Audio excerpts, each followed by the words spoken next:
of modern commerce, it's almost certainly billionaire Warren Buffett. So what's he really like? Well, for one thing, as I found out, he likes fast food. Fine dining in Omaha. This is it. If you should be lucky enough to be invited to lunch Double hamburger with just pickle. by billionaire investor Warren Buffett, A double hamburger with pickle? Just pickle. That's so... Mundane. No! Oh. That's radical. at a shake. Stick with me, Jane. Your eating habits will, you'll go downhill fast. This is Warren Buffett's secret to a long and happy life. If I want to live a long time, I should keep eating like a 6-year-old, which I do. And it works. Here's another. The big thing is if you're working at something you love, that has to add a lot more years to your life than doing a few extra sit-ups as far as I'm concerned. You've had some stomach-churning days.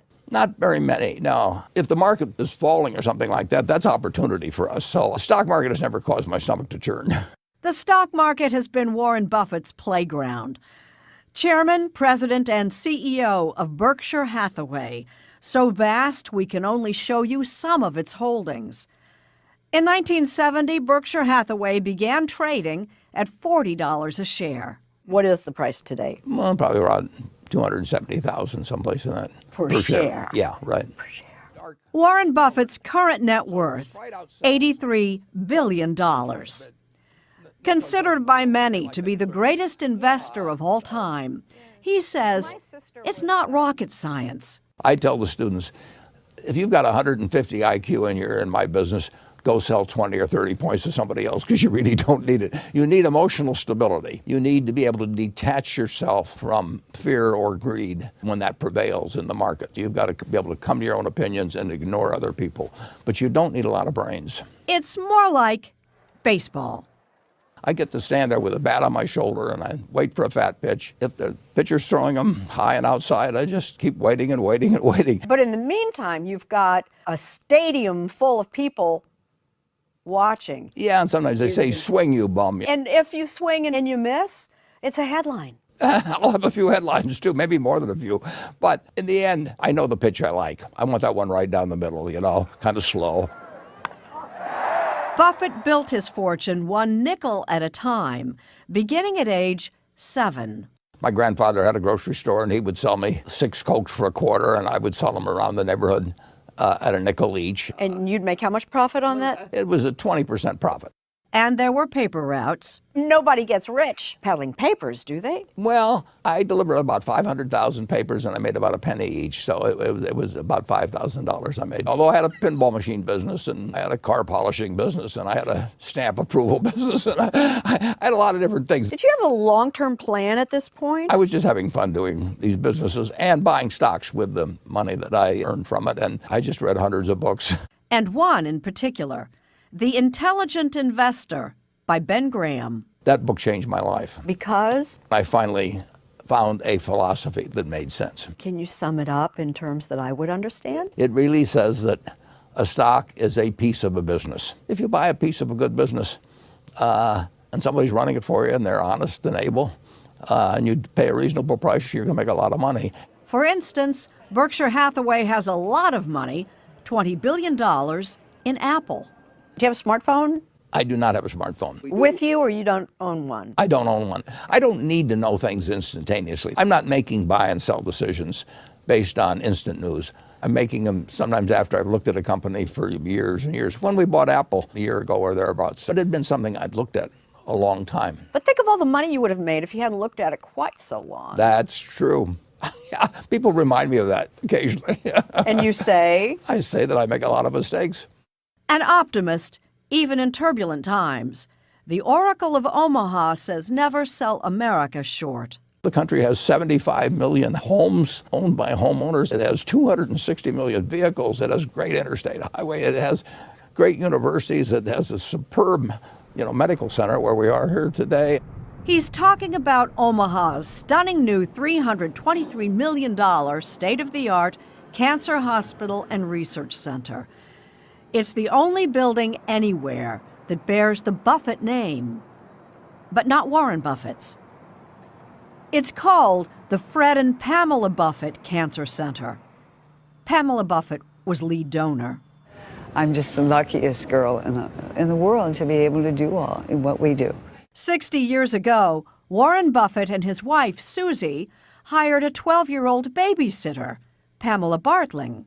And if you could have seen him, like 24 now, they had khakis and a T-shirt, and that was about it. And I worked in a little room off the bedroom, a little sewing room. What did the Buffetts pay you? Well, I think they were very generous. No, Probably what did they pay you? 50 cents an hour? Oh, probably 25. If my wife paid her, she probably got paid more than if I'd paid her. True.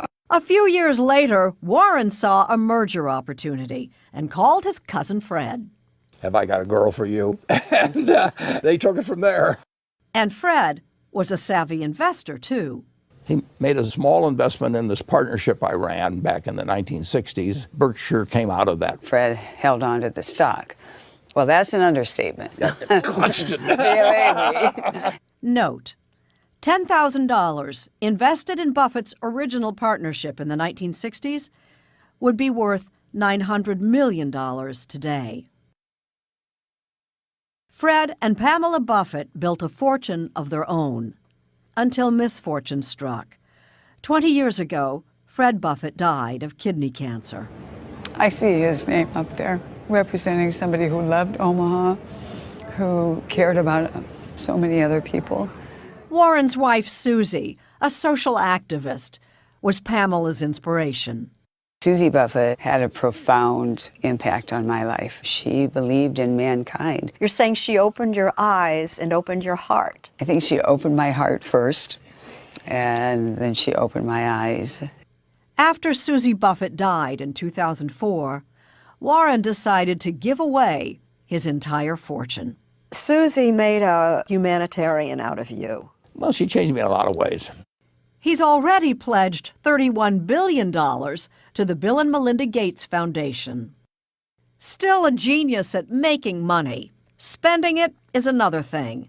He lives in the house he bought in 1958. You're living in a starter house? Yeah, I'm living in a starter house, and it's a happy house. A private jet is his only indulgence. He says he'd like to be buried with it.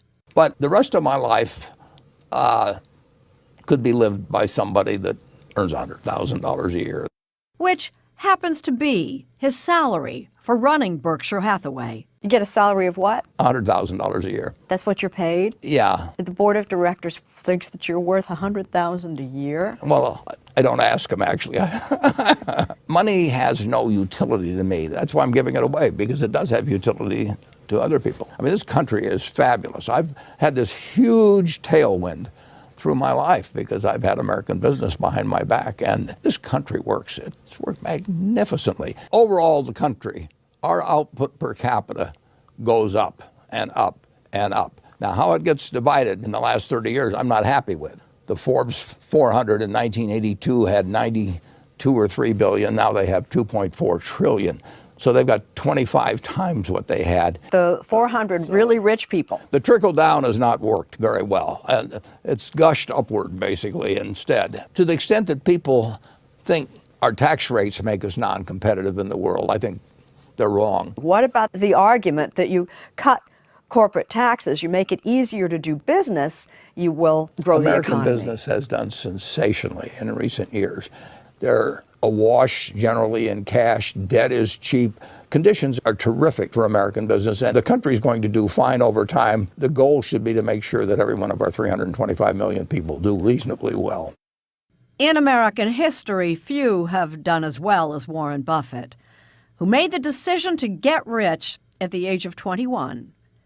He exceeded his own dreams, but at 87, he's redefined the meaning of rich. If you really want to measure how rich you are, it's how many people love you. Really, whether the people you care about loving you love you.